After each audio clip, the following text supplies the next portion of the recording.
Hi, I'm Jason Bender, lead designer of Command & Conquer 4. Today I'm going to be talking about the offense crawler. A major gameplay element of CNC4 is that you're playing on a team.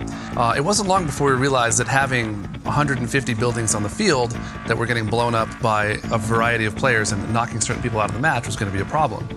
So we realized we needed something that could be a compact base, something you could get back into the game with very quickly, and something that really represented you on the battlefield. Thus was born the crawler. It's your base, it's your radar, it's your war factory, it's a heavy combat vehicle, it's your identity on the battlefield. It represents a lot of different things.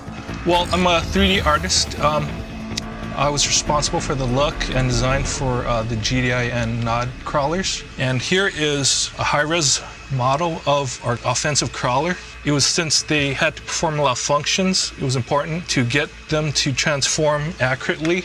When they were in vehicle mode, I wanted them to look like a tank that walked. And then when they turned into their structure mode, it was important for me to make it look like a building and not a parked vehicle. I have to make two models and put in one textures.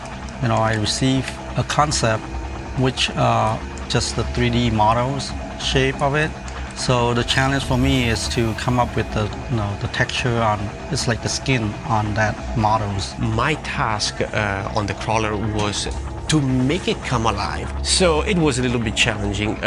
My task was to take the crawler after modeling and make sure it could actually transform from unit to structure and vice versa.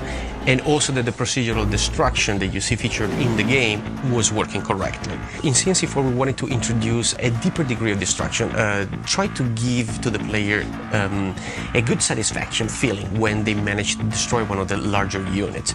And we wanted to portray the unit being literally destroyed little by little and see the inside of the unit as you destroy it. So we took the larger unit like the crawler. As the player hits the unit gets literally eviscerated or destroyed, and you can actually see the part coming off and see the inside of the unit and all the guts.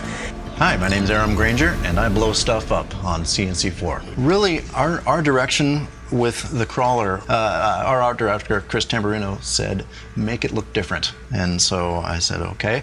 And we needed to have some more kind of interior detail to the explosions on this. And we needed to have sort of an inside roiling of the smoke, whereas kind of before in other CNC games, you would see particle sprites just kind of disappear when the particle ended. And I wanted to get some sort of movement in between the particle's birth and its death. The crawler itself, since it's such a big unit, every time it hits on the crawler system, you get a different explosion coming out of different debris, and it will go through its death state. It has a whole another death animation that Umberto did, and then its final explosion, final death. And so that's kind of the big deal about the crawler. So the crawler functions as not only your base of operations, a large vehicle, but also your war factory and your personality on the field. It's a rallying point for everything you do.